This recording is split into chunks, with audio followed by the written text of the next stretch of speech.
Muy buenas tardes, queridas amigas y queridos amigos que estamos en esta costa del Océano Atlántico.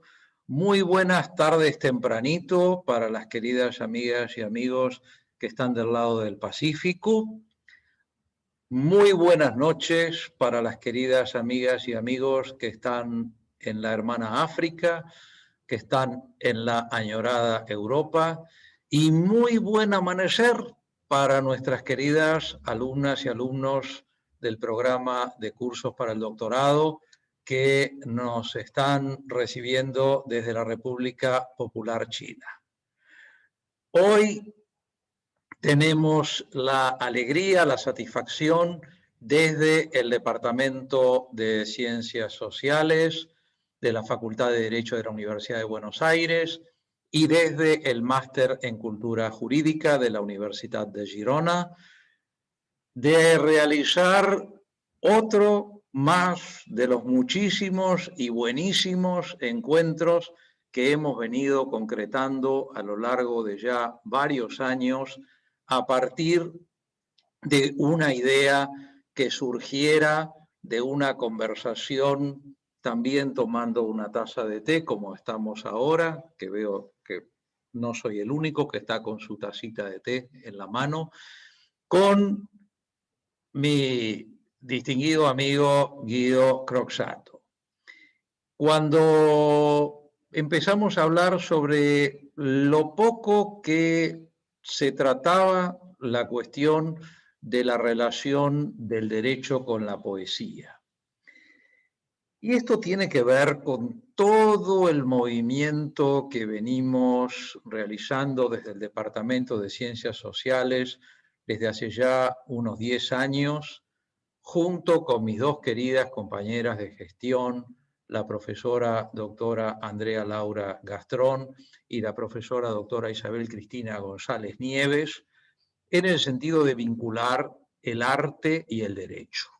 Así hemos realizado encuentros sobre música y derecho, sobre pintura y derecho, sobre muralismo y derecho, sobre rock, sobre heavy metal, sobre ópera y demás, sobre danza y derecho y cine, por supuesto, y no podía faltar televisión y no podía faltar la poesía. Pero la verdad es que en esto yo a Guido le agradezco muchísimo porque la vinculación de la poesía con el derecho generó una verdadera marca registrada. Porque si bien todos sabemos que hay autoras y autores muy destacados, el nombre de Nussbaum, por supuesto, viene inmediatamente a la cabeza, que han trabajado la cuestión de la relación entre lo poético y lo jurídico, la verdad es que espacios de análisis de poetas y de poetisas desde la óptica del derecho son muy escasos aquellos que se han abierto en las facultades de nuestra área. Esto es algo realmente notable y por eso insistimos en mantenerlo y ahora con mucha más alegría porque el sistema de las plataformas, una de las pocas cosas buenas que le debemos a esta maldita peste que nos tiene sometidos desde hace un año y medio, nos ha dado internacionalidad. O sea, antes llegábamos con Guido, llegábamos con el querido Julián Axat, llegábamos con la brillante profesora María Rosa Ávila al salón, característicamente era el salón azul de la facultad, algún día lo volverá a hacer seguro, pero ya Guido, cuando volvamos al salón azul, será también con una cámara y una conexión a la plataforma Zoom, a la plataforma Meet, a la plataforma Teams, a la plataforma Booth, a la que sea.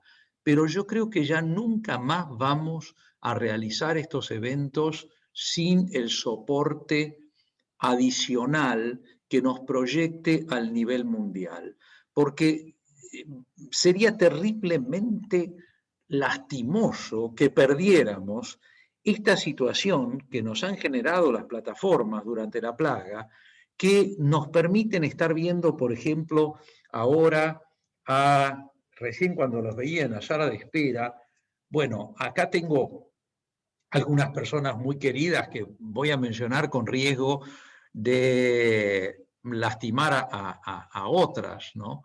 Pero solo porque las veo aquí más adelante, pero la veo, por ejemplo, a la profesora doctora Tania Mota de Oliveira, que está seguramente en la hermosa Río de Janeiro.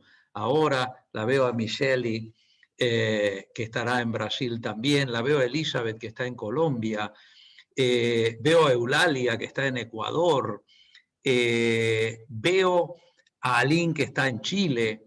O sea, veo así nomás, y claro que es un placer verlas. Y es así nomás, viendo, encuentro una cantidad de países, y ahí la veo a Lina en Angola, en África, y nos llegan mensajes de Ecuador, de Colombia, de Brasil, y esto es algo que no podemos perder, realmente no podemos perderlo. Que venga de una buena vez de nuevo la posibilidad de las reuniones presenciales. Nosotras, las latinas, nos encanta el encuentro físico, nos encanta vernos, nos encanta darnos la mano, nos encanta darnos un abrazo, pero esto no lo tenemos que perder, esto lo tenemos que mantener. A partir de ahora, todas las reuniones tienen que ser por lo menos con plataforma, y también el día que se pueda de manera presencial. Pero yo no creo que con Guido nos hubiéramos imaginado, cuando empezamos con la primera de estas reuniones, que íbamos a tener un público que abarcara 4 continentes, que abarcara prácticamente un uso horario. En este momento tenemos un uso horario aquí en esta sala de 13 horas, desde la hora del Pacífico ecuatoriano, colombiano y mexicano hasta la hora de Shenzhen en China, donde tenemos en este momento una alumna que nos está aquí compartiendo. Entonces, esto no lo podemos perder, definitivamente, y esto no nos lo habíamos imaginado, Guido, realmente nunca nos lo habíamos imaginado. Que íbamos a tener gente de China sumada a nuestros eventos, nunca nos lo habíamos imaginado. Entonces, esto hay que mantenerlo, y hay que mantenerlo a toda costa y a como dé lugar. Y hoy, siguiendo con esta idea que hemos mantenido y que vamos a mantener, de dar prioridad a plumas latinoamericanas, no porque seamos ni nacionalistas, ni xenófobos, ni ninguna de esas estupideces. Somos simplemente interesadas en que las cosas de esta parte también tengan repercusión, porque creemos que valen, creemos que son importantes. Y hemos tratado siempre de mantener la paridad de género, o sea, hemos tratado de trabajar siempre con una mujer, un hombre, una mujer, un hombre, y cuando alguna vez nos hemos pasado por algún motivo 2 hombres, hemos puesto luego 2 mujeres, y también hemos tratado de mantener una amplitud de países, de representar a varios países. Ya hemos representado a Paraguay, a México, a Chile, a Brasil, a Argentina, y seguiremos representando a países latinoamericanos. Y hoy hablábamos con Guido que esto tiene otra función también, porque nos acerca a escritoras y escritores que a veces no conocíamos mucho. Y esto me ha pasado ya con algunos que de repente Guido o Julián han propuesto, autores o autoras. Yo también propuse en algún momento, me acuerdo que Josefina Pla, por ejemplo, de Paraguay, les llamó mucho la atención porque tampoco la conocían. Y yo la verdad es que a Josefina Pla la había conocido más por mis investigaciones históricas que no poéticas, pero hoy, por ejemplo, yo descubro al insigne poeta argentino Januzzi, porque la verdad es que yo no tenía mayor conocimiento de su obra y además me resultó difícil acercarme a su obra porque no hay mucho material libre en Internet para acercarse. Y como ahora estamos en situación de más o menos cuidado y entonces uno no puede ir a las bibliotecas y demás como antes, entonces uno está bastante restringido a lo que encuentra en Internet. Y la verdad que en Internet no hay mucho de Januzzi. Entonces, creo que aparte tiene esa otra función, que es una función de rescatar personas, rescatar obras y demás, e insistir con la vinculación de poesía y derecho. Hoy vamos a tener un elenco que tiene parte del elenco estable de poesía y derecho, porque está María Rosa, está Guido y está Julián, pero tenemos dos invitaciones de lujo porque tenemos a Federico Penelas, que viene desde la Facultad de Filosofía y Letras de la UBA, y que nos da una alegría enorme que esté con nosotros hoy. Y tenemos una invitada muy especial, que es Leda Januzzi, hija del poeta que hoy estamos recordando. Así que, y ella nos va a introducir a la figura de su papá. Y para todo esto, y porque corresponde por derecho, le quiero pedir a nuestro querido amigo Guido Leonardo Croxatto, que es el inspirador de este ciclo, que tome la palabra y entonces, adelante, querido Guido, te escuchamos. Bueno, muchas gracias, Ricardo. Se escucha bien, ¿no? Porque siempre hago esa pregunta. Fantástico, porque hablar en vano, ya, esa te diría que es una desventaja de esta época. Éramos pocos, pero estábamos seguros de que nos escuchábamos. Ahora podemos ser un montón, pero eso no queda tan claro. Perdóname una cosa. Acordate del micrófono del aula 217. Por favor. Razón. Que había que sostenerlo con las dos manos porque se te desarmaba en la mitad del... O sea, acordémonos, ¿no? Que no todos eran... Pero adelante, discúlpame. Tenés razón, Ricardo. Bueno, primero, agradecerte a vos, a la Facu, a la Facultad de Derecho de la UBA y al Departamento de Sociales que dirigís, porque la verdad es que, como decías vos hace un momento, siempre apoyaron este ciclo de poesía y derecho que yo, conversando con vos, le fuimos dando forma. Y como decíamos hace un mes, en la conferencia sobre María Elena Walsh, tiene varias líneas o pilares este ciclo, algunos objetivos. Yo quiero hacer simplemente una introducción breve para escuchar a los expositores, pero quiero volver una y otra vez sobre lo mismo, qué es lo que buscamos con esto de poesía y derecho, porque me parece que es importante enmarcarlo, porque tiene un objeto y porque hay también incluso una teoría detrás de esto, y tal vez no queda claro, parece que solamente, igual no sería poco en una facultad de Derecho recuperar a los poetas, es un montón y es un gesto ya en sí mismo, pero yo sobre lo que vengo insistiendo es que así como hay una filosofía analítica y una lógica formal que está muy de moda en la Facultad de Derecho, vos mencionaste a Nussbaum, que es una de las protagonistas, hay tanto en la antropología filosófica, en la filosofía, y también en las políticas de derechos humanos, en las políticas de la memoria, un trabajo sobre la corporalidad, sobre la palabra, sobre el valor del testimonio, que tiene menos que ver con la lógica formal y la filosofía analítica que con la palabra poética. Y ahí sí el derecho argentino ha hecho un recorrido en las últimas 3 décadas que no es menor, lo sigue haciendo.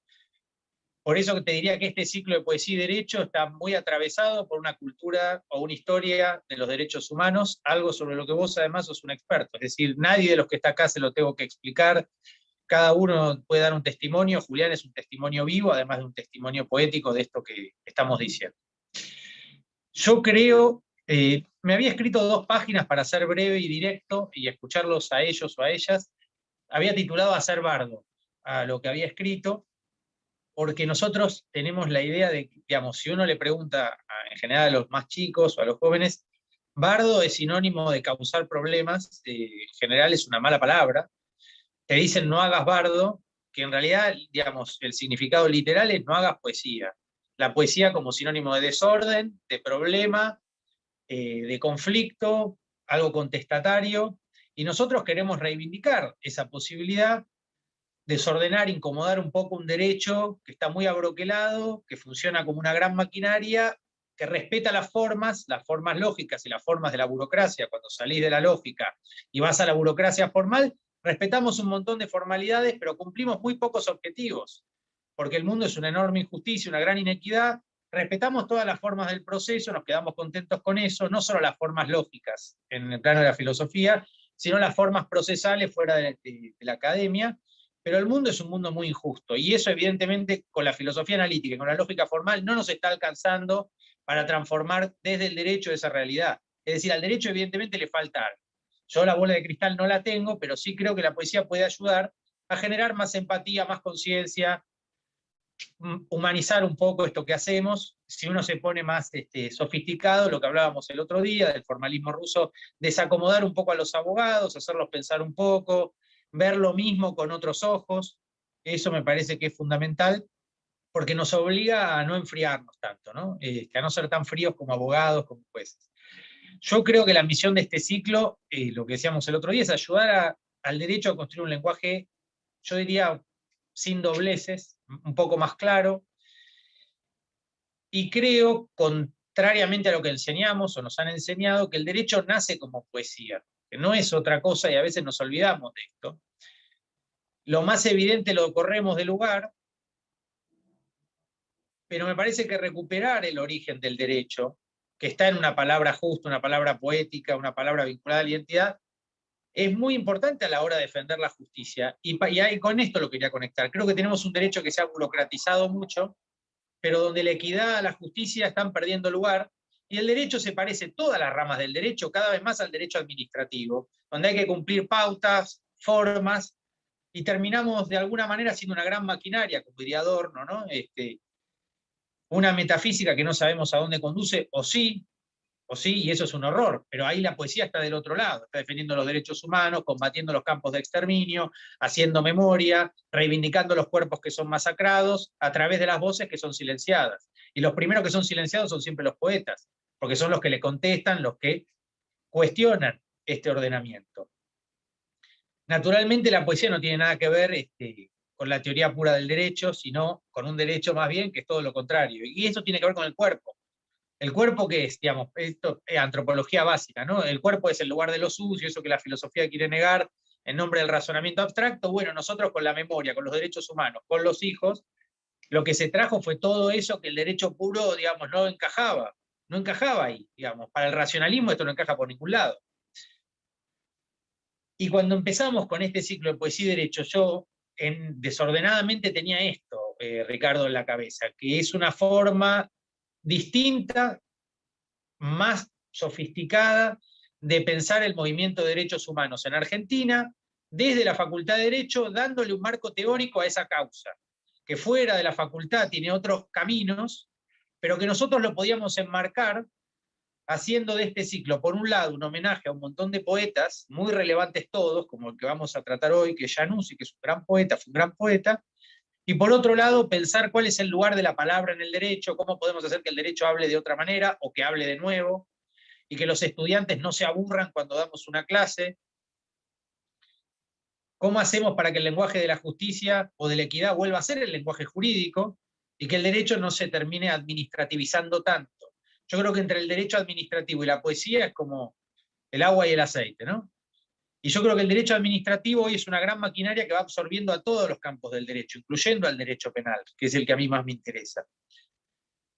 Y eso lo podemos combatir desde la poesía, desde la filosofía, desde la literatura. Y acá quiero hacer otra, y con esto termino. A mí me parece que la poesía frente a la literatura como generalidad tiene particularidades. Por eso yo me quiero quedar parado en este ciclo de poesía y derecho, porque me parece súper importante el lugar de la literatura, pero creo, igual es algo que tengo que seguir trabajando, lo digo como una pregunta abierta para obligarme a mí mismo a seguir profundizando esto. Creo que la poesía tiene su particularidad frente a la literatura en general, y que es algo que tenemos que seguir trabajando, y creo que esa particularidad es la que la vincula al derecho, paradójicamente. La particularidad de la poesía frente a la literatura en general la vincula mucho al trabajo del abogado que lucha por la justicia, no al derecho como gran sistema, pero sí al trabajo, si vos querés, activista en términos de defensa de la dignidad humana. Creo que ahí la poesía y el derecho van de la mano, no el derecho de los códigos, de los grandes procesos, de los tribunales, pero sí el trabajo consciente de cada abogado y de cada poeta. Creo que ahí se juntan, que es una relación que hay que explorar y profundizar. Por eso me interesa tanto lo que hay en la cabeza de los poetas, que yo naturalmente como abogado no lo puedo trabajar, solamente trato de introducirlo. Y por último, me parece curioso en este marco, dado que para mí poesía y derecho, pero en realidad la poesía es el derecho, o el derecho nace como poesía, siempre me resultó curioso, y esto lo decíamos en el Salón Azul, que se tenga que justificar la importancia de la poesía en el derecho.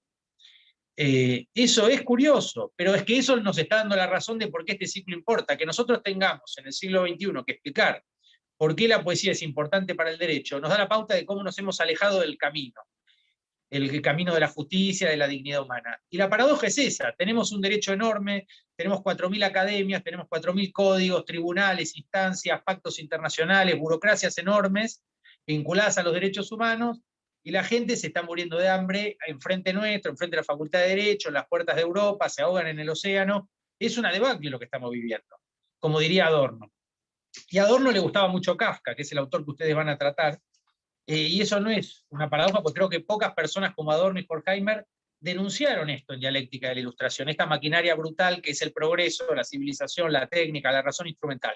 Bueno, la poesía, o un ciclo de poesía y derecho, es todo lo contrario de lo que Horkheimer y Adorno denuncian como razón instrumental. Es sacar, no sé si a la razón, pero sacar a la palabra de ese lugar instrumentalizado, sacar a la palabra del lugar de la burocracia y tratar de que los jueces, los abogados, defiendan mínimamente un derecho. Bueno, y respecto de Januzzi, simplemente, digamos, los especialistas son los que van a hablar a continuación, incluida Leda, que es hija de Joaquín. Mi tía Gladys, que era abogada, muy activista en derechos humanos, que es la que, digamos, vos viste, Ricardo, que siempre venía a este ciclo. Yo le debo a ella el conocimiento de Januzzi, yo no tenía ni idea quién era, pero ella tenía en su living el tomo de MC con la poesía completa de Januzzi, y siempre me decía, lo tenés que leer, le tienen que dedicar un encuentro a Januzzi, Evidentemente, creo que a vos te debe haber pasado lo mismo, de leerlo te das cuenta, cualquiera, digamos, aunque uno no es un especialista, es un gran poeta Januzzi. Es un escritor de alto calibre, es decir, estamos hablando de un poeta en serio. Y es un nombre que merece ser conocido en nuestra facultad. Creo que en ese sentido, si nosotros logramos que los estudiantes de Derecho lean a personas como Januzzi, yo íntimamente estoy seguro que vamos a hacer mucho más por el trabajo sobre la justicia en el futuro que si los bombardeamos con tratados que ya ni los jueces respetan. Nadie los cree. Nadie los cree. Si queremos que alguien crea en el derecho, tenemos que ir a Januzzi, a María Elena Walsh, a Pizarnik, otra gente. Creo que ese es el camino. Y por eso te proponía volver a estos autores que Federico lo mencionaba, Horacio González. Recién leí que Kirchner lo llamó al bar británico, Horacio González, para ofrecerle la subdirección de la Biblioteca Nacional en ese momento. Y lo que me da gracia es que mi tía Gladys en San Telmo siempre me decía que Januzzi iba al bar británico a escribir, y ella lo admiraba mucho, lo veía siempre sentado en una mesa escribiendo en el bar británico. Bueno, esa era la introducción que quería hacer, Ricardo. Bueno, yo te agradezco mucho a vos, y en el fondo yo creo que en un momento de tu excelente exposición sintetizaste en gran medida mucho de lo que nosotros estamos tratando de hacer a lo largo de estos años, que es hacer que las facultades de Derecho no sean sitios de aburrimiento mortal, ¿no? Y esto es algo verdaderamente criminal, ya que a vos te gusta tanto el derecho penal, porque si el derecho fuera algo horrible, pastoso, abstruso, desagradable, no tendríamos más remedio. Pero hay muchas de nosotras que creemos que el derecho es algo maravilloso, que el derecho es algo apasionante, que el derecho es algo que realmente resulta insondable para la investigación, para el pensamiento, para el análisis crítico y demás, y no soportamos que nos lo reduzcan y nos lo amputen a un simple repetir libros, artículos y sentencias de memoria. Nosotras creemos que el derecho es algo para construir un mundo mejor, no para repetir, reiterar y recalcar un mundo horroroso.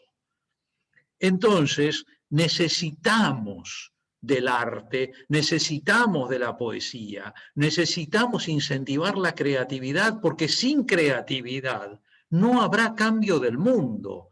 Y el gran Paulo Freire, que yo creo que debe ser siempre nuestro inspirador en todo momento, el gran Paulo Freire decía muy claramente, no, el mundo usted no lo puede cambiar, usted desde la docencia lo que puede es con mucho esfuerzo y con mucho trabajo y paciencia ayudar a cambiar a las personas.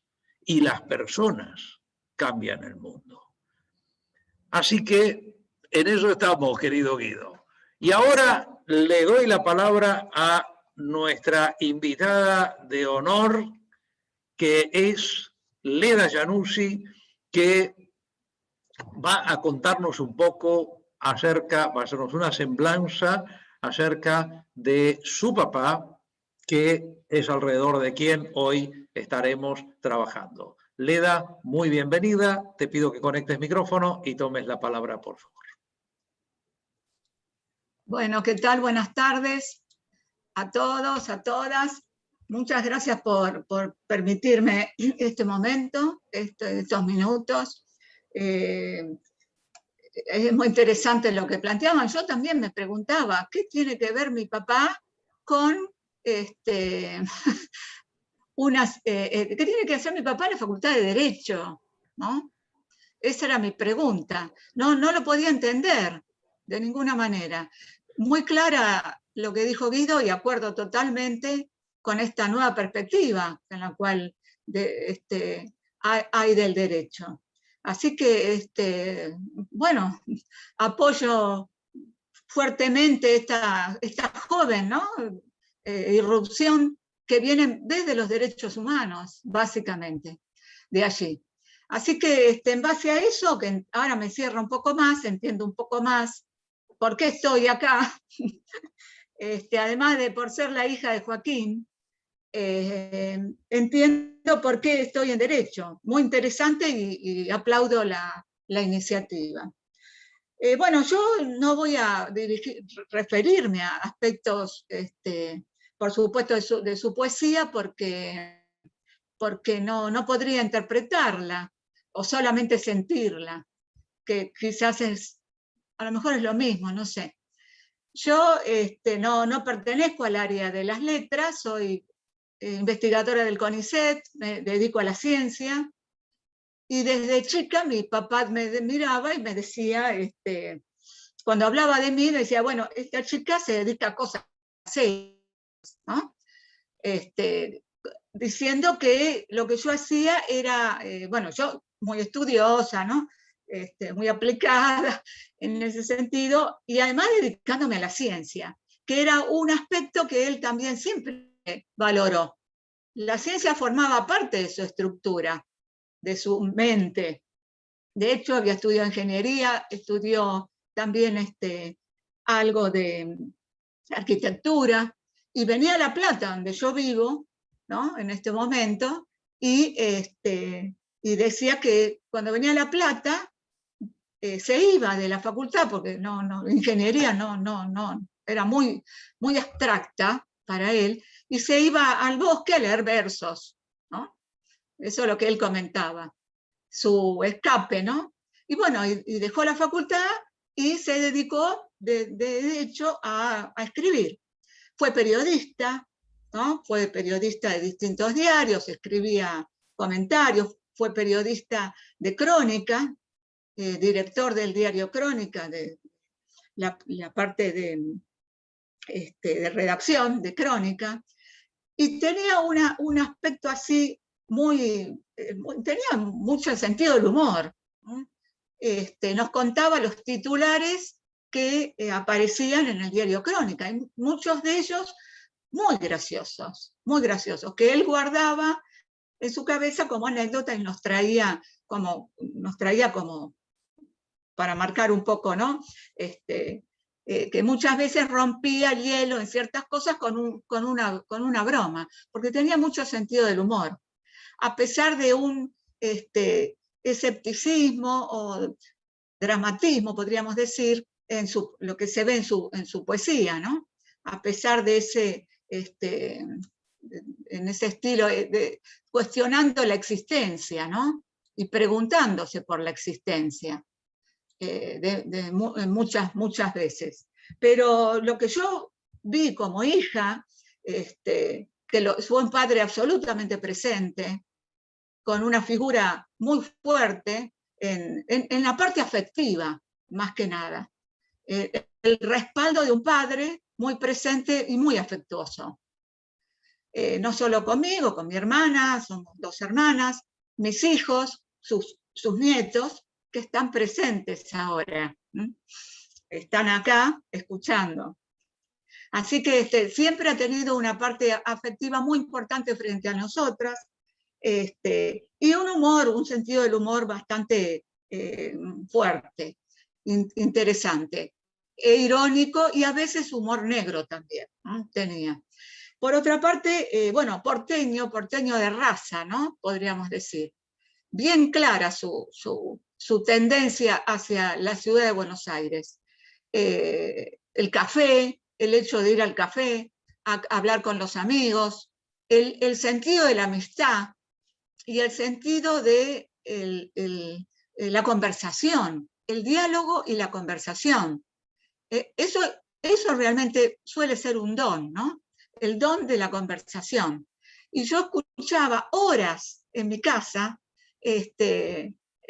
cuando venían a visitarlo, los amigos, hablaban de todo. Poesía, por supuesto, literatura, historia, amante de la historia, sabía mucho de historia argentina, conocía detalles costumbristas de ciertos, digamos, personajes históricos, sobre todo argentinos. Y bueno, también le gustaba mucho la música clásica, su amor por Bach, por ejemplo. De hecho, lo hemos despedido en su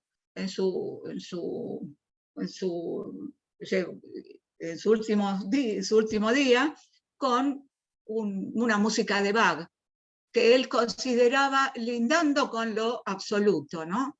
Con la belleza máxima. Yo también, o sea, yo adquirí esa belleza y ese sentimiento por la música clásica.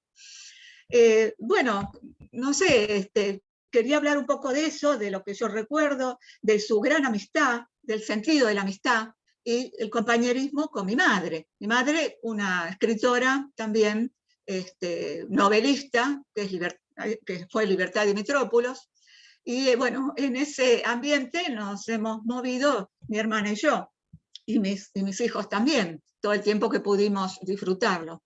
Yo lo llevo conmigo, por supuesto, y muchas veces se me ocurren así poemas suyos, ¿no? Pedazos de poemas. Por ejemplo, esto que dice él, apaleado por todas las ideologías, ¿no? Eso que dice, o sea, la verdad que las ideologías nos golpean por todos lados. ¿Y dónde nos quedamos a veces? Esa frase, esas pequeñas frases, ¿no? Además, bueno, algunas frases que son versos, ¿no? Él me enseñaba, eso es un verso, me enseñaba a mí, ¿no? De chica. No sé, tengo más cosas, he vivido toda la vida, ¿no? Con él, solo puedo hablar de un padre muy afectuoso, muy presente, que era una persona para mí absolutamente normal, ¿no? No, nada del otro mundo. Muy afín por la amistad. Y gran lector, por supuesto, y amante de sus amigos. Recordar otra cosa, que su lugar de escritura muy importante que yo lo he visto, era en Salta, en Campo Quijano. Nosotros íbamos a veranear a Campo Quijano y él allí, sobre todo los días de lluvia, escribía en esa tranquilidad de la lluvia, de un pueblo norteño. Allí escribía.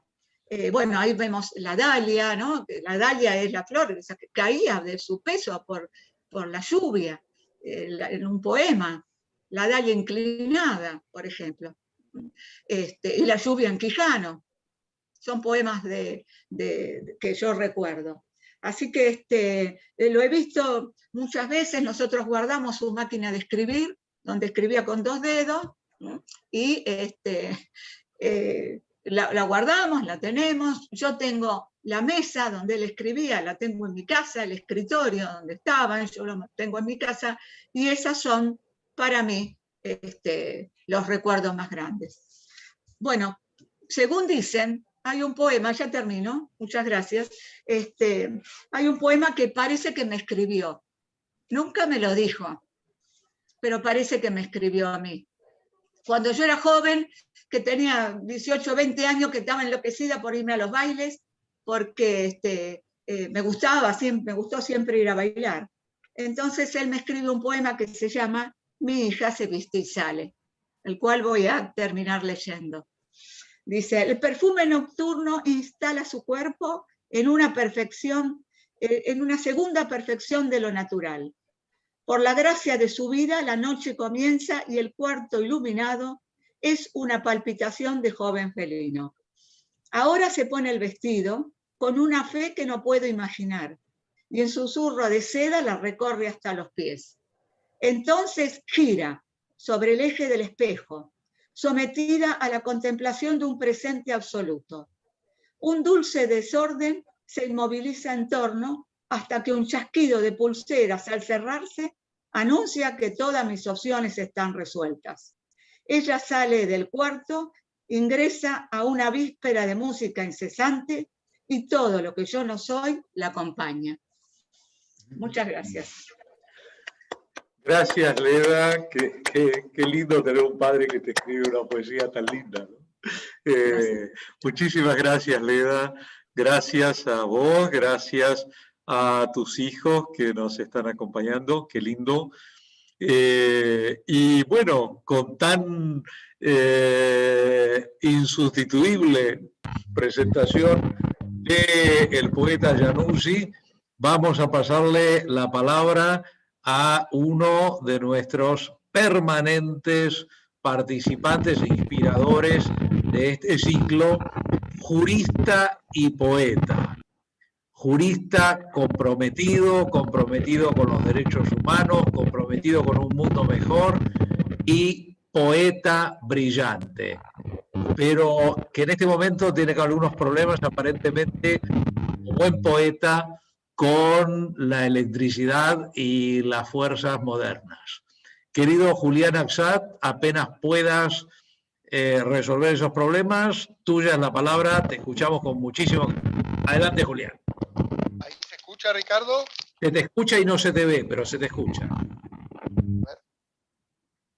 Bueno, no se me ve, pero se me escucha. Sí, señor. Se te escucha y se te intuye. No sé por... Ahora no se te escucha. Ahora se escucha. Sí, se te escucha. Vamos, adelante. Bueno, un millón de gracias. Te agradezco, Ricardo, por la invitación, como siempre. También a Guido. Y bueno, escuchar recién a Leda, la verdad que impresionante. Se me ocurren tres imágenes de Joaquín Januzzi después de escucharlos. La primera es él sentado en el bar británico, leyendo o escribiendo. Creo que hay algún poema de él hablando del otro lado del vidrio y describiendo el mundo que está del otro lado. Lo que dijo Leda, de su padre leyendo versos en el bosque de La Plata, otra imagen. Y también en Campo Quijano, en Salta, escribiendo en Salta, describiendo ese paisaje. Me gustaría hacer una breve referencia sobre la vida de Januzzi. Januzzi nació en 1924 y murió allí mismo en Campo Quijano en el año 2004. fue periodista, trabajó en crítica, en Revista Sur, en La Nación, en Clarín, recibió numerosos premios.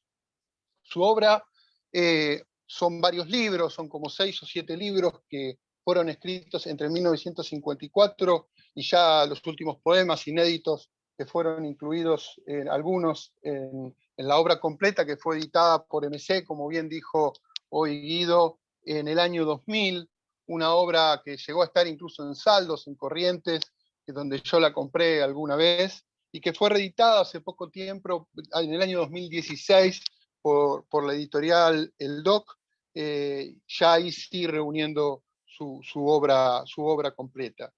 Es como vos has dicho, Ricardo, Giannuzzi es un poeta que quizás no es tan divulgado, no es tan conocido y famoso, pero sí es uno de los poetas más grandes que, a mi entender, ha dado nuestro país, y ha sido injustamente olvidado en muchos de los casos. Se trata de un poeta angular, al decir de los poetas, que marcó incluso a generaciones de poetas que escribieron. Hay un mundo giannussiano, como también hay un mundo gelmaniano, como hay un mundo almafuertiano, digo, en términos de poesía, o María, decíamos la otra vez, de María Elena Walsh, María Elena Walshiano. También hay un mundo giannussiano en la poesía, y ese mundo tiene que ver con esa grata conjunción entre intimidad y pensamiento, en que la realidad es la búsqueda de lo familiar y lo cercano para dejar florecer la palabra que se abisma en lo extraño, en el enigma de las cosas que hay en la realidad. Diría que Giannuzzi es como si fuera una suerte de entomólogo de la realidad. En esta imagen del entomólogo que recuerda a Nabokov, pinchando mariposas que cazaba contra la pared y describiéndolas. Bueno, Joaquín Giannuzzi era un poeta que también de algún modo diseccionaba la realidad como si hubiera pequeños insectos a los cuales pinchar y describir en toda su dimensión y en toda su densidad. Hay poemas dedicados, por ejemplo, a una mosca posada sobre un plato, o por ejemplo un poema sobre un cabello sobre la ventana, es decir, objetos mínimos que se describen sobre esa realidad estática o dinámica que el poeta, en el que el poeta devana su existencia sobre ese objeto extraño o un objeto que ejerce un peso extraño sobre el mundo. En ese sentido, me gustaría leer el arte poética llamado objetivismo en la poesía. El poema se llama Mis objetos y está en la página 389 de su obra completa. Dice Giannuzzi: soy el amante de mis objetos, su ventrílocuo y su mejor intérprete y su bufón, tan altamente especializados en su instrumentación, tan individuales en mis inmediaciones, lápiz, cuaderno, taza de liviano azul, cenicero, encendedor, libro abierto en la página 120. Su humanidad privada, su carácter personal, fieles, nítidos, soñadores, evangélicos, dulcemente carnales, aplastados a mi mesa y al planeta. ¿Por qué les declaro que no quiero morir? Que no quiero morir. Se confían de mi cabeza despierta. Es decir, en la poesía de Giannuzzi está esto, esta descripción objetual. La poesía es la que se enmarca, decía, en el objetivismo, caracterizado como ese antagonismo entre el mundo interior del poeta y la variedad de las formas que adopta la realidad en el lenguaje del poeta, en el lenguaje de la poesía, que se describe en esas clasificaciones de flores, enseres, animales, utensilios, paisajes. Es decir, como si fuera un paisaje no realista y descriptivo en su precisión, sino como un paisaje impresionista al estilo de Manet, ¿no? Al estilo de una fotografía desvaída de la realidad. Es un poeta sin imposturas, sin estridentismos, un poeta que no necesita declamar a viva voz con grandes metáforas, sino que su desasosiego existencial, decía recién Leda muy bien, ese existencialismo, ese escepticismo sobre la realidad, ese cuestionamiento de la existencia que emparentan a Giannuzzi con Albert Camus, con Sartre, pero también con Fernando Pessoa, el Fernando Pessoa del desasosiego, ¿no? Ese Fernando Pessoa que describe Lisboa de principios de siglo, frente a la angustia y al desasosiego de sus calles, ¿no? O Pavese, ¿no? En el oficio de vivir. Hay algo vinculado a ese tipo de existencialismo en Giannuzzi. En ese sentido, la diferencia de su objetivismo con poetas como Hellman o Paco Urondo tienen que ver con un yo que escribe que es menos lúcido, que es menos iluminado en el sentido de creer que la realidad nos dice o que podemos interpretar la posta sobre cómo cambiar esa realidad. En cambio, en Giannuzzi no es un yo iluminado, es un yo corriente, un yo más mundano, un yo más costumbrista en el sentido de lo que refería Leda recién, pero no por ello no rupturista y no vanguardista, ¿no? Hay un existencialismo de las descripciones cuya política es una micropolítica, un ejercicio del lenguaje de resistencia, ¿no? Esto que también se emparenta con el lenguaje de los grandes objetivistas norteamericanos, como Ezra Pound o William Carlos Williams, o más acá objetivistas como George Oppen, donde la descripción de la realidad es el poeta es un artesano de esa realidad, y las epifanías o las pequeñas epifanías de la realidad tienen que ver con las formas de describir los objetos y mirar el mundo desde la poesía. La belleza es la descripción del mundo, de algún objeto que se encuentra ahí, perdido en el vacío y que se va a caer hacia un vacío existencial. Entonces el lenguaje, la metáfora, el poeta trata de captar ese objeto en la catástrofe del mundo y trata de alguna manera de asirlo, ¿no? Esa cosa extraña que está en la realidad que el poeta enfrenta, el ojo del poeta enfrenta de alguna manera con su descripción. Y bueno, y quizás aquí está esta relación entre el derecho y la poesía, en este distanciamiento con el mundo que de alguna manera describía muy bien Guido, entre el ser y el deber ser, como dicen los juristas, porque de algún modo entre la realidad fenoménica, lo que nosotros creemos que es el ser del mundo, y aquello que nosotros proyectamos como deseo o como debería ser esa realidad, la ilusión de una realidad, como declaman las constituciones y las leyes, en esa distancia entre el ser y el ente, como dice Heidegger de algún modo, también se juega la poesía y se juegan las ficciones jurídicas, ¿no? Y quizás en este punto del objetivismo y de la imagen o el imaginario de la poesía de Giannuzzi podamos comprender un poco la distancia que existe entre ciertos saberes, en este caso el saber del derecho y el saber de la poesía para describir las cosas, ¿no?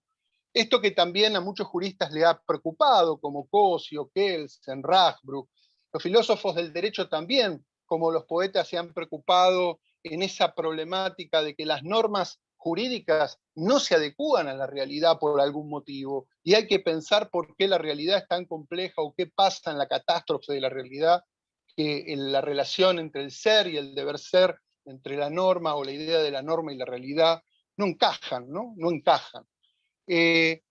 ¿Cuál es el problema en realidad? Como decía Guido, no encajan porque la razón instrumental no la hace encajar y porque al derecho le falta poesía de algún modo. Dos cuestiones más y voy a cerrar. La primera es que Giannuzzi ha sido un poeta angular porque ha influenciado a muchísimos poetas de la generación del 80 y del 90.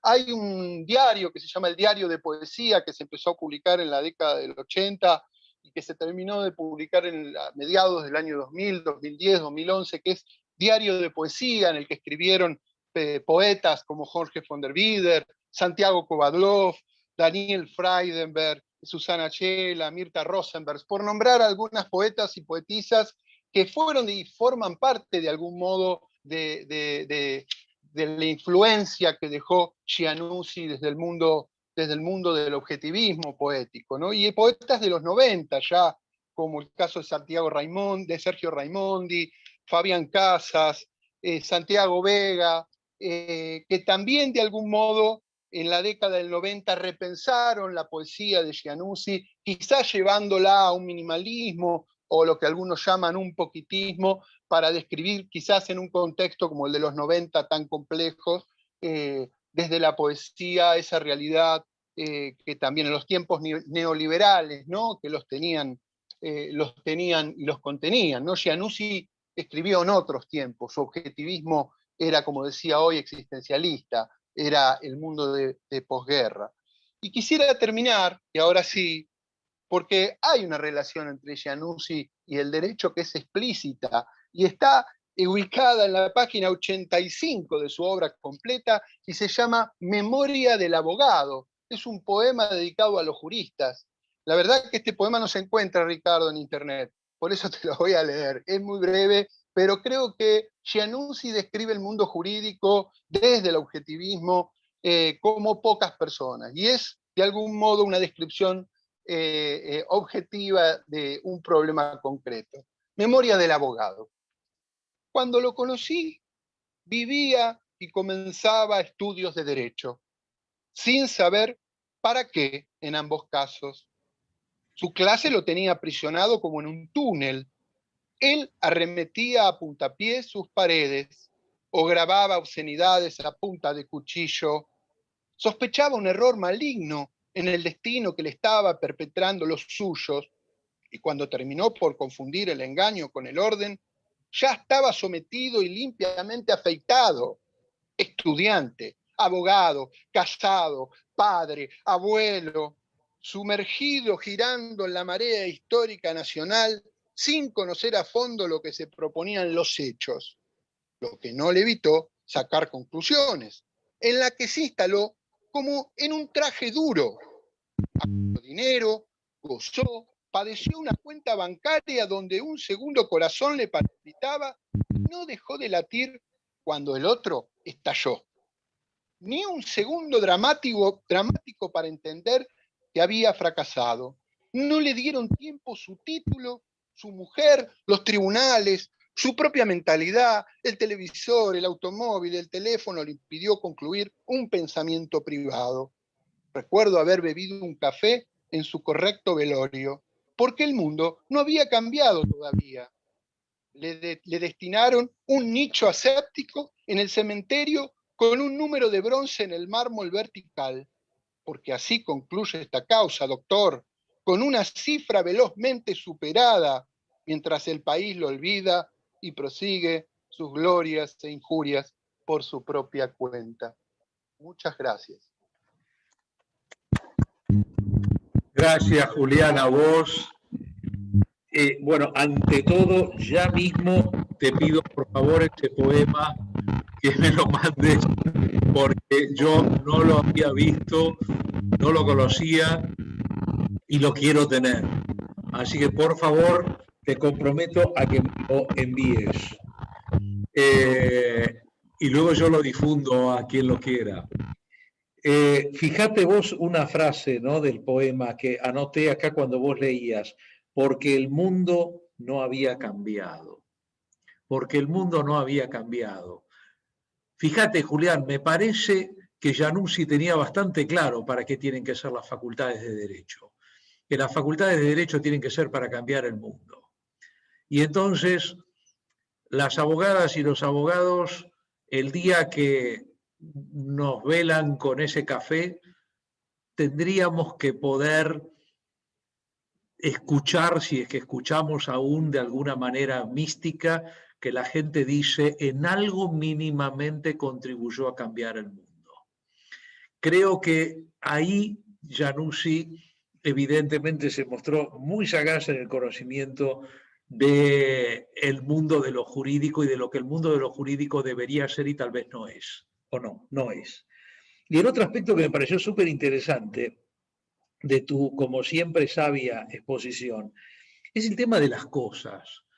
Vos fíjate, cuando vos leías esta poesía de Giannuzzi sobre las cosas, me hacías pensar en Borges, me hacías pensar en Almafuerte.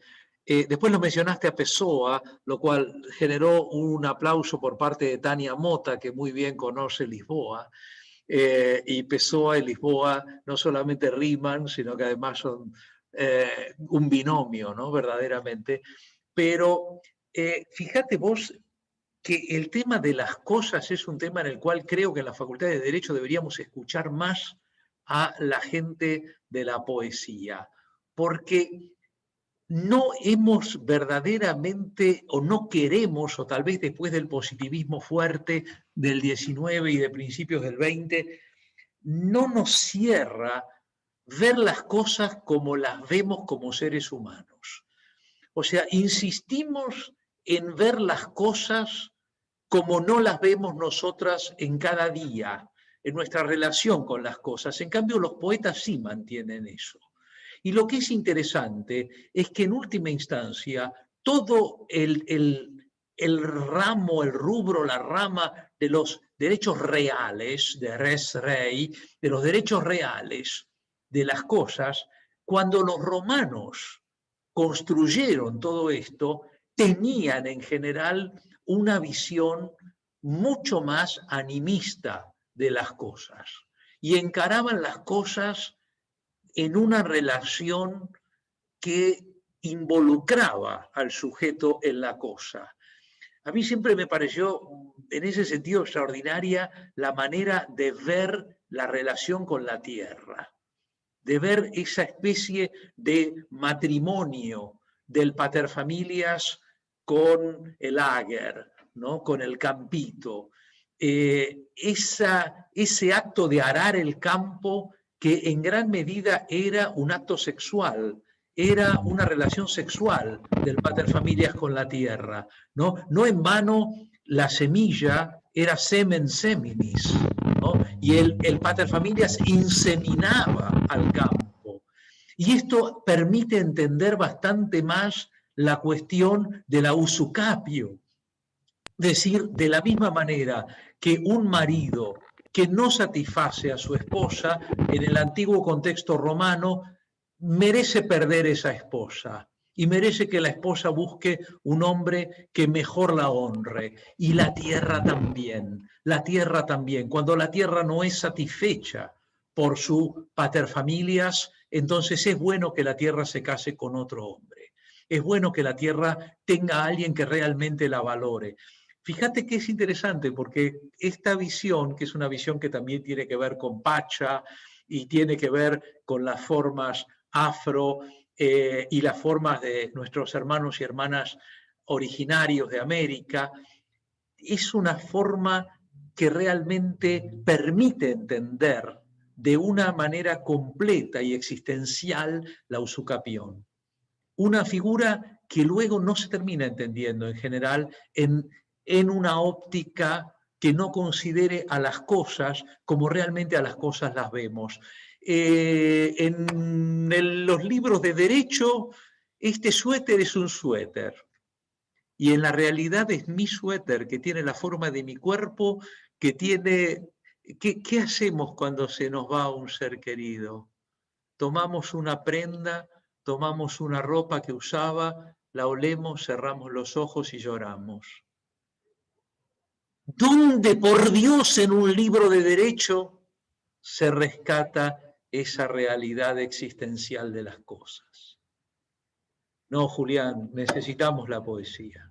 Necesitamos la poesía en las facultades de Derecho.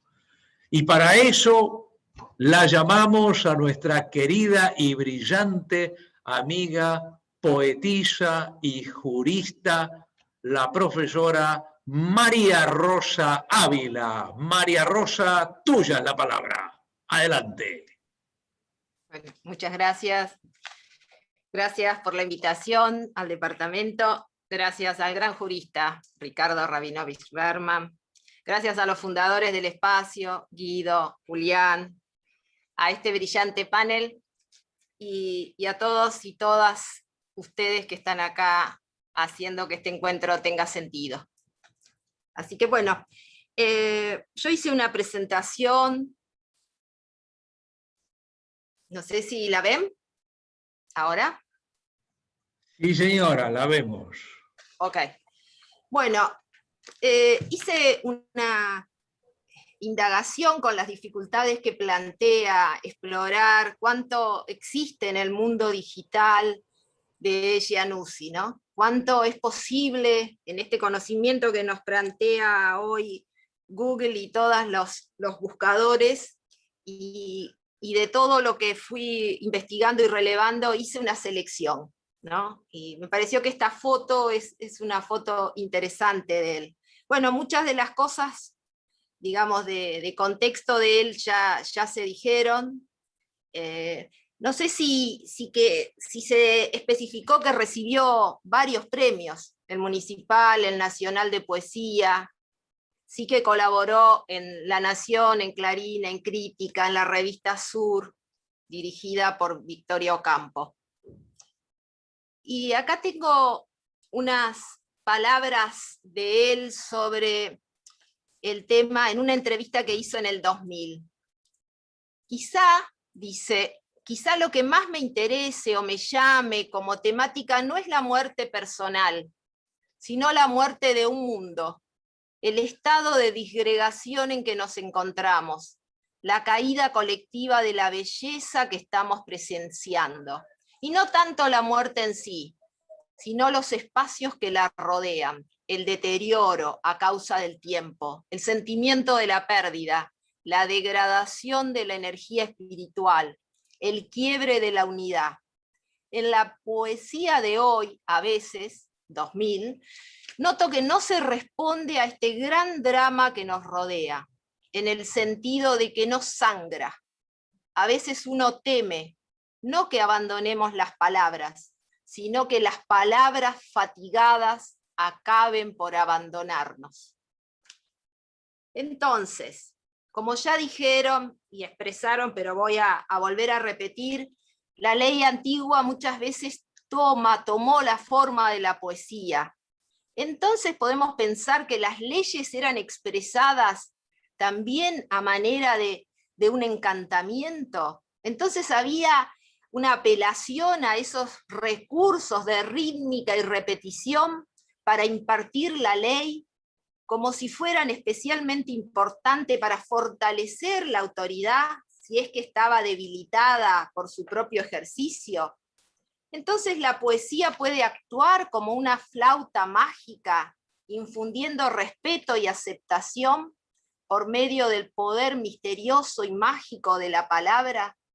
En el derecho, y especialmente en las leyes, hay una rítmica que se repite y se sostiene en los códigos, una cadencia particular que distingue a las normas, a las sentencias.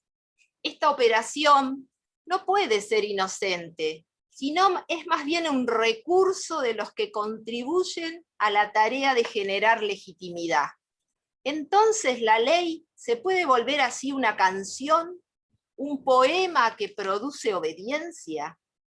En este caso, con el gran poeta Giannuzzi, la ley que ordena las cosas dentro de esta realidad o dentro de esta mirada objetivista, entonces es la ley que abre su boca y expresa por sus órganos que de forma impresa o con una voz monocorde dice, no lo que está bien, sino que está bien lo que dice, porque la ley dice que está bien porque lo dice, por eso simplemente está bien.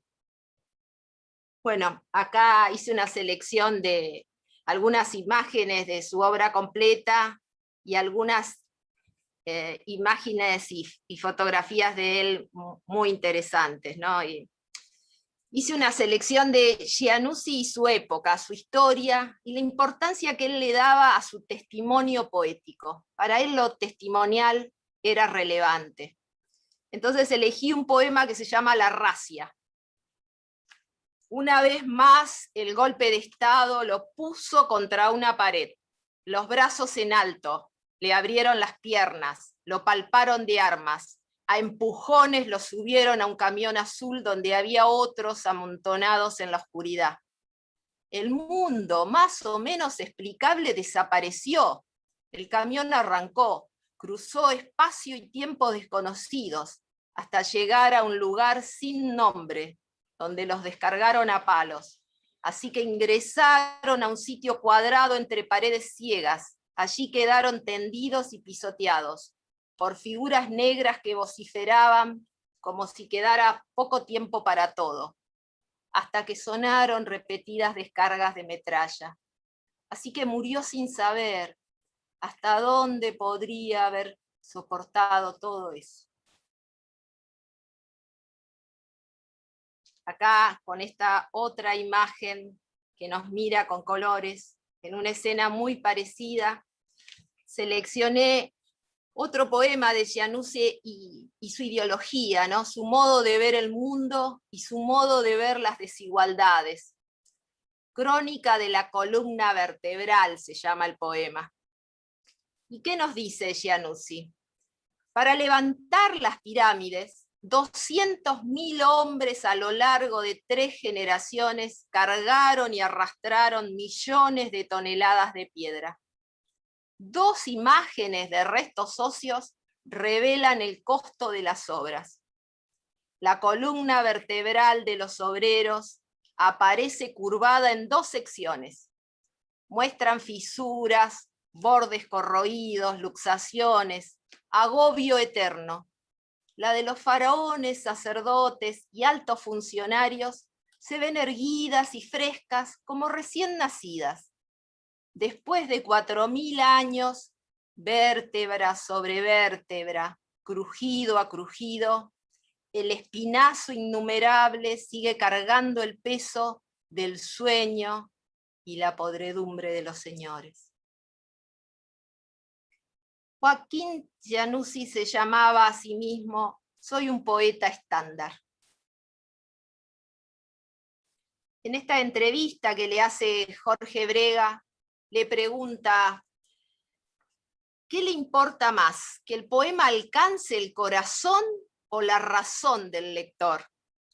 Lo ideal para mí, mi propósito, es una oscilación o armonización entre ambos destinatarios, suponiendo que la poesía sea una forma de conocimiento.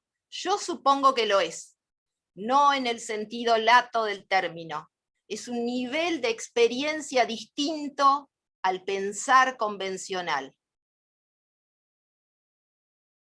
Un elemento típico en sus poemas, además de los objetos cotidianos, es la referencia a situaciones muy propias de nuestra época, a menudo violentas. Y él contesta, los poetas de todos los tiempos expresan el drama de la época, aunque casi nunca en forma explícita. A veces hay que leer en los intersticios del poema y ver lo que se está agitando. Para mí es una obsesión la impronta de la época en la poesía, lo histórico, los valores de una época determinan a veces las formas artísticas. ¿Cómo llega la poesía? En los últimos años de la escuela primaria, cuando me dan como deber una composición, descubro el goce de la escritura. Ahí nace el impulso poético que no se detuvo hasta ahora. La poesía renueva permanentemente sus formas y parecería que tiene una fuente inagotable de recursos. Por eso yo defino a la poesía como una eterna juventud. Supongo, ¿puede mantener joven al poeta?, le preguntan. Supongo que sí, al menos le da una razón para vivir, aunque parezca demasiado ambicioso. Yo en definitiva, dice él, le doy una trascendencia casi cósmica, lo adscribo a lo religioso. Uno reemplaza a Dios por la poesía en el corazón. Algunos ven en este planteo una idealización exagerada, pero yo lo siento así. Acá les voy a dar un minuto. ¿Cómo le va, Joaquín? Qué gusto que esté aquí. Me gusta, amigo. Una pregunta. Sobre todo estar con poesía en el programa. Hoy hay mucha poesía en el programa, mucha poesía. Que parecía desterrada de la televisión, pero esto me reconforta, ¿no? Es un grave error que la poesía esté desterrada de la televisión. Un grave error. Dígame, Joaquín, ¿qué es la poesía para usted? ¿Cuál es su concepto de poesía? Podría darle una definición que contiene en realidad dos definiciones. Primero es una fiesta del sentido y una eterna juventud. Creo que hay una relación entre las dos. Fiesta del sentido. Sí, me abre una puerta hacia el sentido, justamente, al sentido del mundo. Una especie de rendija que me abre, una especie de absoluto. Joaquín, este libro reúne varios libros. ¿Desde qué fecha aproximadamente? Sí, desde el año 58. Quiere decir que acá hay más de 40 años de poesía y supongo que más todavía, casi medio siglo, que contamos desde que empecé a publicar libros. Joaquín, ¿usted siente que su poesía fue cambiando a lo largo del tiempo? ¿Siente que entre el primer libro y el último hay un abismo, hay una gran distancia, o es el mismo tronco? Bueno, ocurre con casi todos los poetas. Hay una evolución del estilo. El caso mío empieza con una poesía con pretensión metafísica, digamos, entre comillas, y va evolucionando hacia una especie, hasta una objetivación del mundo, con distintos tonos y distintos temas. Hay unidades temáticas como, por ejemplo, puede ser el aspecto testimonial. Bueno, quería ponerlos un segundo con la voz, con su propia voz. Y para ir cerrando, acá en esta selección que hice, lo último que seleccioné fue sobre sus discípulos, ¿no? Los poetas, los escritores, y nos incluyo a las y los abogados, juristas, investigadores. Fabián Casas hace una despedida cuando supo de su partida, ¿no? Y lo hace en forma literaria. Sonó el teléfono y me dijeron que había muerto Joaquín Giannuzzi. Llamaba a un periodista y quería que le dijera unas palabras sobre el poeta. En ese entonces yo solía levantarme muy tarde, casi al filo del mediodía, y después de un manguerazo en la ducha salir para mi trabajo. Se había muerto Joaquín, decían que en Salta, también decían que lo iban a enterrar allí. Me senté frente a la biblioteca en calzoncillos y traté de pensar lo que me estaba pasando. Traté de ordenar las sensaciones, los recuerdos, los días enteros leyendo y releyendo sus libros, las veces en que había estado con él, su tono de voz. Siempre de los seres queridos que se van, lo primero que me viene a la mente es su tono de voz. Y esa voz me repetía uno de sus últimos versos geniales del poema Cabeza Final, donde dice: el obrero que respiró en su interior, ávido de oxígeno y universo continuo, dejó caer el martillo. Como no pude asistir al entierro de Joaquín, tampoco pude cerrar el vínculo que nos había unido. En algún lugar recóndito de mi estado de ánimo, él seguía sentado frente al gran ventanal de su departamento, observando el inmenso jardín con la pasión de un entomólogo metafísico. Por eso me sorprendió que varios meses después, caminando por el barrio de Once, me lo cruzara. Iba caminando despacio con su campera beige. Apuré el paso y cuando estuve a la par, me di cuenta de que no era él, que era su doble.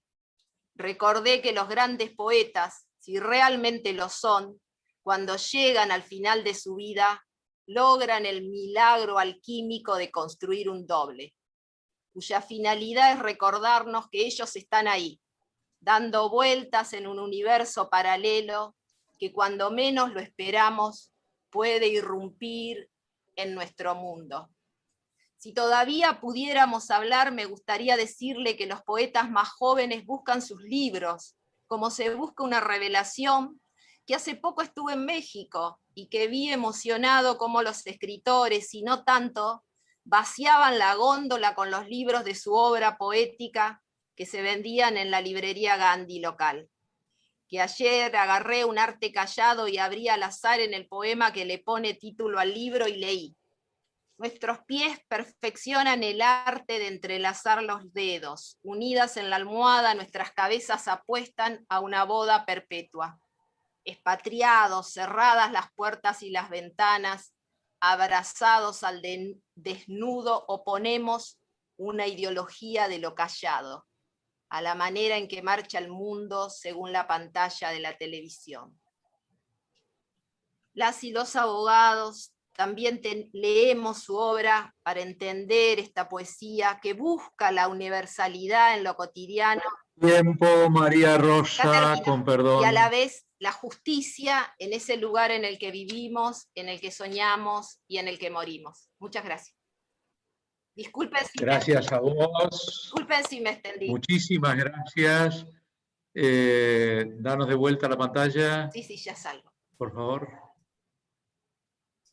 Vale, muchísimas gracias.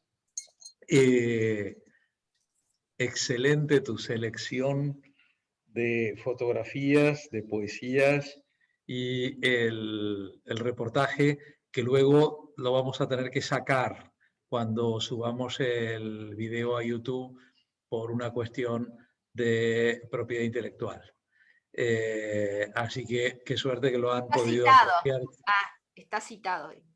Sí, no, igual de todos modos no se puede y nos objetan y luego se puede llegar a no poder ver el video. Okay. Entonces siempre la política es, esas cosas las tenemos que sacar preventivamente. Pero igual que bueno que las personas que estaban hoy aquí las pudieron disfrutar. Es un poquito más de trabajo para mí como editor después, pero no importa. Igual valió la pena. Igual valió la pena. Lo que quería destacar, habría mucho para destacar de tu excelente exposición, esto que decía este poeta de que no sangra, que no sangra. Varias veces hemos hablado de esto, que en las facultades de Derecho a menudo se trabaja sobre un derecho que no sangra, un derecho que no sufre, un derecho que no llora, un derecho que no siente.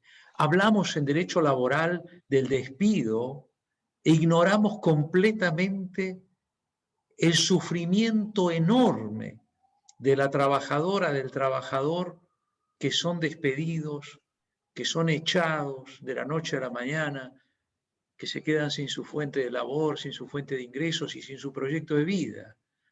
Hablamos del divorcio en derecho de familia y no hablamos de todo ese mar de dolor y de tristeza. Hablamos del aborto en derecho penal, Guido, y no hablamos del sufrimiento que hay alrededor de un embarazo no deseado.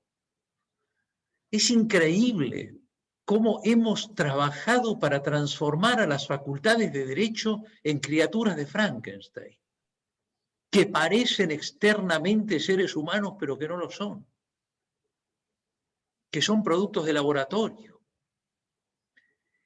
Yo creo que esto de que no sangra justamente es algo donde necesitamos a la poesía, a la literatura, a la música, a la pintura, para que nos devuelva la sangre, para que cuando cortemos la carne brote la sangre y no que tengamos situaciones, bueno, no nos olvidemos que la imagen aquella de Shed No Blood de El mercader de Venecia es en el contexto de un juicio, ¿no? Es en el contexto de un juicio, o sea, es el grito ese, Shed No Blood, lo dice el juez, que en realidad es una señora disfrazada, ¿no? Pero es gritado por un juez ese grito, ¿no? Bueno, nosotros tenemos que derramar sangre, tenemos que ver que esto sangra de verdad. Y con relación a lo que decías también de que en el derecho antiguo era muy clara la relación con la poesía, bueno, en gran medida esto se debe a que las normas jurídicas en muchísimas culturas eran de tradición oral. Y los conjuntos de tradición oral, normalmente, para poder ser memorizados, tienen tendencia a formularse de manera rítmica, de manera, digamos, que ayude a recordar. A mí siempre me apasionó la figura en la Islandia de hace 1000 años, del Lög Sögmaður. El Maður, el hombre que hablaba, Sögð, la ley, el derecho, Lög, y que era el que en el Alþingi, el antiguo parlamento de las mujeres y hombres libres de Islandia, decía el derecho y tenía que aprenderlo de memoria. Y uno de los más importantes hombres que ejercieron esta función fue Snorri Sturluson, el mayor literato de la Edad Media islandesa. ¿Cómo estaban vinculadas las cosas? Y Snorri Sturluson escribió muchas poesías también. Así que la vinculación, efectivamente, como bien dice María Rosa, no es reciente, no es de hoy, no es de ayer, es de hace muchos, muchos siglos. Cerraremos esta reunión de hoy, que viene siendo tan jugosa, con nuestro invitado de honor, el profesor Federico Penelas, de la Facultad de Filosofía y Letras de la Universidad de Buenos Aires, a quien le pedimos que tome micrófono y que nos enseñe. Adelante, Federico, te escuchamos con mucho cariño. Muchísimas gracias, Ricardo. Realmente para mí es un gusto y un honor estar aquí. Gracias, Julián. Gracias, Guido, por esta invitación. Gracias, María Rosa. Y un agradecimiento especial a la presencia de Leda aquí. Es muy emocionante haberla conocido por este medio. Para mí, Januzzi debo decir que esta ocasión me sirvió muchísimo, porque es un poeta que yo había leído, pero no había leído extensamente. Y bueno, la invitación me llevó a leerme toda su obra completa, lo cual fue una fiesta del sentido, una fiesta de la palabra y del lenguaje. Realmente el atisbo de gran poeta que había vislumbrado al leer las poesías que había leído previamente se terminó de consolidar con la lectura de su obra completa de una manera extraordinaria. Realmente es un monumento a la poesía en lengua española este volumen realmente. Soy filósofo analítico, pero eso no me quita lo valiente, ¿sí? Así que voy a decir algunas cosas tratando de acercar lo más posible la poesía de Januzzi a la convocatoria de poesía y derecho, ¿sí? Desde mis pocos conocimientos sobre filosofía del lenguaje, yo me dedico a filosofía del lenguaje, teoría del conocimiento. Y lo primero que quiero decir antes de ir hacia el punto más conceptual me interesó que la convocatoria de nuestra reunión de hoy, ¿sí? Que llevó por título un verso de Joaquín, donde el mundo es puesto en duda, ¿sí? Curiosamente, el poema que incluye ese verso se titula ¿Cuándo el mundo es puesto en duda? Ahí hay una vacilación entre el cuándo y el dónde, entre el tiempo y el espacio, y me parece que los organizadores, al elegir el espacio, es decir, al elegir el dónde en lugar del cuándo, bueno, creo que finalmente fue un acto de fe, un acto de esperanza, porque esto es un encuentro en el tiempo y estamos esperando que retornen los encuentros en el espacio. Así que la elección del dónde por sobre el cuándo es un acto de esperanza que celebro, ¿sí? Como un primer comentario.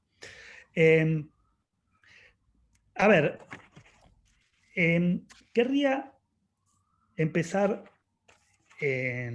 retomando esta idea que bien señaló Julián del objetivismo en Januzzi, ¿sí? En efecto, uno lee la obra de Januzzi y una y otra vez aparece la resistencia de los objetos, ¿no? La presencia de los objetos resistiendo, imponiéndose, extrañándose, ¿sí? Es una poesía donde lo objetual, las cosas, el mundo, ¿sí? Como totalidad de objetos, es emblemática en su obra, y el mismo Januzzi lo reconoce en diversas entrevistas. Fabián Casas, que fue aquí mencionado en varias ocasiones, en ese dossier que salió en el diario de poesía que mencionó Julián, y que me lo acercó una querida investigadora y poeta, Roxana Ibáñez, yo no lo tenía. Allí Casas, es una publicación del 94, hace una semblanza de Januzzi, y en un momento hace alusión a este objetivismo, y dice, el poeta, la expectativa del objetivismo es que el poeta debe diluirse, someterse con la mayor humildad a los requerimientos de los objetos. Pero sabemos que dice Casas, pero sabemos que los objetos no requieren nada, y que es esta una pobre ilusión humana, ¿no? Y cierra Casas, la poesía de Januzzi nos enseña esta paradoja. La intención objetiva es exclusiva del hombre, y es este quien, desde que se encuentra en el planeta, contaminó cualquier vestigio de un orden natural, ¿no? Esta paradoja del reclamo, el prestar atención al reclamo de los objetos que no reclaman nada, ¿no? Esta paradoja me hizo acordar al inicio de las Confesiones de San Agustín, donde Agustín empieza diciendo, soy la nada misma y desde aquí te alabo, soy una criatura ínfima y desde aquí te alabo, ¿no? ¿Qué es esto paradojal, ¿no? Esa criatura ínfima que se arroga el derecho a alabar, ¿no? Es esa misma paradoja que se da, creo yo, en el inicio de las Confesiones, lo que Casas destaca como revelado en la poesía de Januzzi. Los objetos tienen que ser atendidos, pero en esa atención ya está la humanidad toda presente. Como decía William James, el gran filósofo, uno de mis filósofos preferidos, el rastro de la serpiente humana se encuentra por doquier, ¿no? Decía James. Entonces ahí hay algo que quiero mencionar, porque hay mucha alusión en la obra de Januzzi al peso, a la gravedad, ¿no? A la gravedad de las cosas. Y hay dos formas en las que aparece, creo yo, el peso. El peso del mundo al que se debe atender, ¿sí? Y que a veces la desatención hace que no veamos lo que sucede en el mundo. Y ese no ver lo que sucede en el mundo genera una miopía existencial, diría yo. Entonces ahí el peso de las cosas es un llamado a la apertura de nuestros ojos, a la apertura de la mirada. Y hay otra zona de la poesía de Januzzi, donde el peso ya no es de las cosas, ya no es del mundo, sino de ciertos productos humanos que son como mochilas que cargamos y que no nos permiten avanzar, ¿sí? Entonces uno de los ejemplos de ese peso está en el poema Al abogado, que Julián leyó, yo lo había seleccionado también, y allí es el peso de la rutina, de la cotidianidad, de la palabra escrita y no revisada, lo que aparece claramente en Januzzi. Pero hay otra figura en donde está la idea del peso, ya que estamos en la universidad, en nuestra querida Universidad de Buenos Aires, es la figura del profesor, ¿sí? Mensaje para el profesor, un poema de Januzzi. Si usted hubiera visto la pulga que entró en el aula trayendo los clamores de la vida a partir del sol, le dice, así empieza el poema. Si usted hubiera visto, ¿no? El profesor está atravesado por el peso de lo que tiene que transmitir y no ve todo lo que entra en una pulga, ¿no? Ese hermoso inicio del poema de Januzzi. Y por otro lado, ¿sí? El contrapeso es el poema El estudiante, donde dice Januzzi, inclinado hacia el libro, ofrece su atormentada cabeza al cuchillo del conocimiento. Cuidado, muchacho, que van a decapitarte. Su cerebro arde como un rencor no resuelto, sometido a la obligación de la tumba, todo lo que debe saberse para después vivir por razones entumecidas. Levántate y anda, patea, patea la mesa el lenguaje de la vida que otros han consumido para que nazca una relación creadora entre tus ojos y el sol, el yo libremente encadenado a los días personales. Es decir, aparece esta idea del peso de la tradición, del peso de la cultura, del peso de lo no revisado culturalmente, ¿no? Y la convocatoria a la apertura. Y aquí es donde creo yo que uno puede unir algunas cosas de filosofía del lenguaje con esta convocatoria a la apertura. Si bien dijimos que Januzzi es un poeta de las cosas y no tanto del yo, y no es un poeta del yo, de la expresión de un yo, ni de la expresión del lenguaje moviéndose por sí mismo, sino de las cosas. Yo creo que hay también una dimensión en Januzzi a romper o acercarse al peso del mundo a través de la ruptura del lenguaje, a través de la ruptura del peso de la cultura. Y aquí quiero aludir a un concepto filosófico que me parece que es de suma relevancia para el derecho, que es un concepto que acuñó la filósofa inglesa Miranda Fricker, una filósofa contemporánea, concepto de injusticia hermenéutica. Ella alude a la idea de injusticia epistémica y lo divide en dos tipos: injusticia testimonial, que es cuando se desacredita la voz del otro por prejuicios identitarios, y la injusticia hermenéutica, que acontece cuando hay individuos que padecen un determinado daño moral, ¿sí?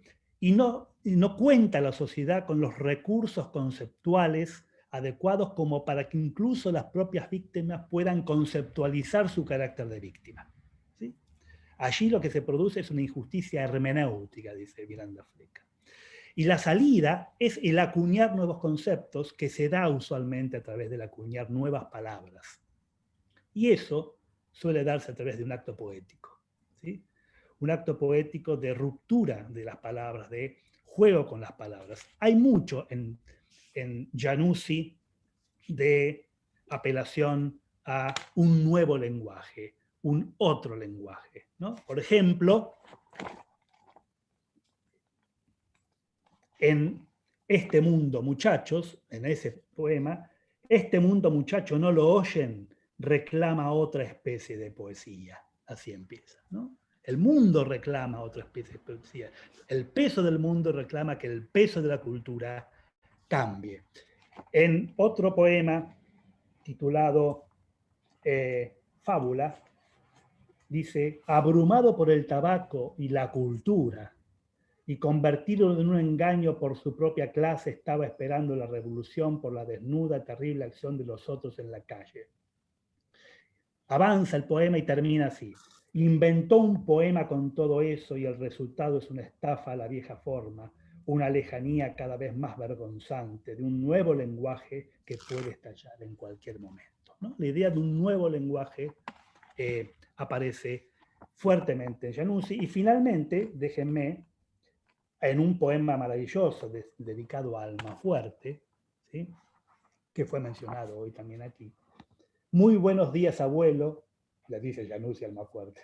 Muy buenos días, abuelo. Yo le agradezco las buenas intenciones de su poesía y el ruido que hizo su lenguaje en aquel tiempo. El ruido, el bardo, como dijo Guido, ¿no? El ruido que hizo su lenguaje en aquel tiempo. ¿Qué es este ruido? Este ruido es... hay un filósofo llamado Richard Rorty que dice que la evolución de la cultura se da a base de metáforas, que son en principio ruidos en el lenguaje, ruidos que no los podemos tomar como parte de nuestro lenguaje. Y por supuesto de lo que se trata es de que esos ruidos se conviertan en metáforas muertas, que se literalicen y pasen a ser herramientas de política cultural.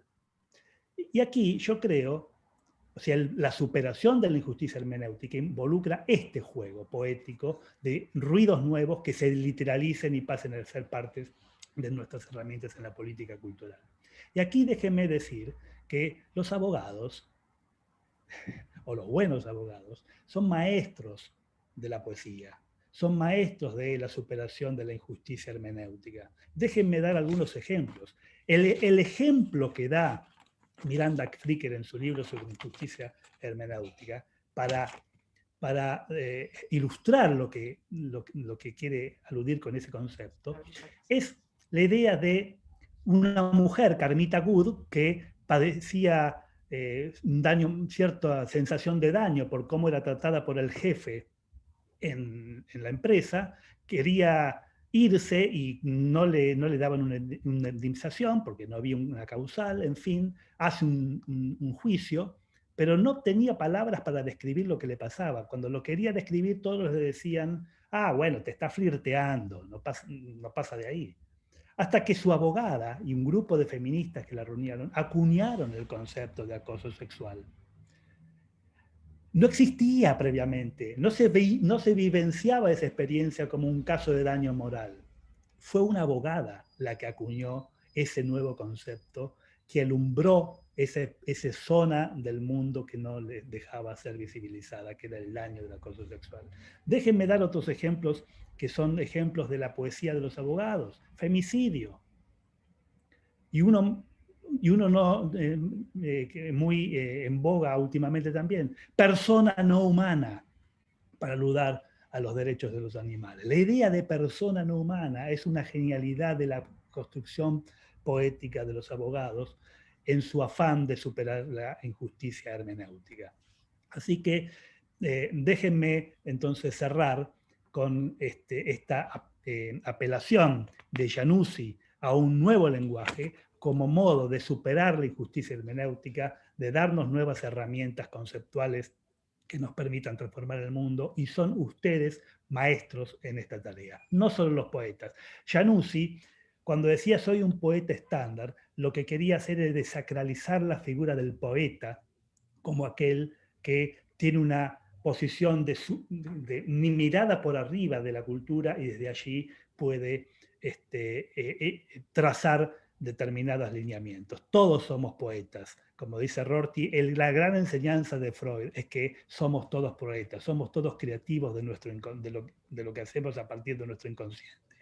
Y ustedes son algunos de los mejores poetas que pueda haber en el mundo, porque los cambios que ustedes introducen los traen finalmente justicia. Nada más.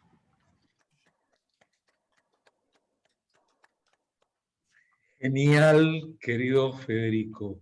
Genial, verdaderamente te agradecemos desde el corazón, no porque nos hayas elogiado, sino porque, no sé, por lo menos me imagino que bastante gente en el público se quedó pensando, yo me quedé pensando y voy a seguir pensando, me temo que no voy a poder dormir hoy, pensando toda la cantidad de metáforas jurídicas y de expresiones que usamos desde laguna del derecho, por ejemplo, cuando falta un concepto, se usa una laguna del derecho, pero incluso pasando por algunas un poco fuertes, ¿no? Como acceso carnal, y cosas por el estilo. Y es cierto lo que decías. Federico, querías hacer un pequeño homenaje. Tómate 5 minutos, por favor, porque has sido muy mesurado con el tiempo. Bueno, agradezco el tiempo. Todo el campo cultural en Argentina está terriblemente atravesado hoy por el fallecimiento ayer del querido Horacio González, uno de los más importantes intelectuales de los últimos tiempos, o de todos los tiempos en Argentina, y uno de los grandes gestores culturales de Argentina. Su gestión en la Biblioteca de la Nación ha sido extraordinaria, ¿sí? Entonces déjenme homenajearlo con un poema de Joaquín, para juntar los dos homenajes en uno. Un poema de Joaquín que es todo lo contrario, es un homenaje por la negativa, lo que quiero hacer, porque es todo lo contrario de Horacio González. El poema se llama Ni ángel ni rebelde. No arriesgó nada, no practicó la irreverencia, no mordió el sexo del paraíso, no padeció la pesadilla de vivir, no aulló por falta de demonios en el vientre, no enturbió el agua de ninguna academia, no gozó la locura de la realidad, no destruyó su propia fisiología, no reveló lo insensato de la sensatez, no orinó ni escupió ni eyaculó fuera de foco, no hizo de la palabra la enemiga total, no metió ningún dedo en la llaga, de ninguna cosa hizo destino, no tuvo miedo de sí mismo, No metió mundo ni absoluto en sus venas, no arrulló entre sus brazos una bomba ni siquiera pacífica, no tuvo pensamientos ni ademanes ni colores militantes, no se encamó con el monstruo de sí mismo, no hizo del vacío una utopía, no amó ni para nacer ni para morir, no telefoneó al otro mundo, no arrojó bocanadas de sangre sobre el orden y el lenguaje. Fue correcto, adecuado, municipal y obvio, o sea, una buena persona en el peor sentido de la palabra. Valga como homenaje a Horacio González, una buena persona en el mejor sentido de la palabra. Muchas gracias. Muchísimas gracias, Federico, y muy adecuado el homenaje que compartimos, absolutamente. Queridas amigas y queridos amigos, completamos como siempre nuestro horario, que tenemos el compromiso de terminarlo a las 8 horas de Argentina, fundamentalmente en atención y respeto a nuestras amigas y amigos que se unen desde África y desde Europa, y para quienes ya son altas horas de la noche, ya del día de mañana. Y también para nuestras amigas y amigos de China que tienen que ya irse a trabajar, a cumplir sus tareas del día. Gracias, Guido, por otro evento memorable. Gracias, María Rosa, y gracias, Julián, por una vez más haber compartido momentos tan inolvidables y tan profundos. Gracias, Leda, por habernos honrado con tu presencia hoy y por habernos traído tu punto de vista como hija del homenajeado. Gracias, Federico, y espero que contemos contigo en futuros eventos de Poesía y Derecho y algunos otros también posiblemente, porque creo que ha sido extraordinariamente valioso tu aporte hoy.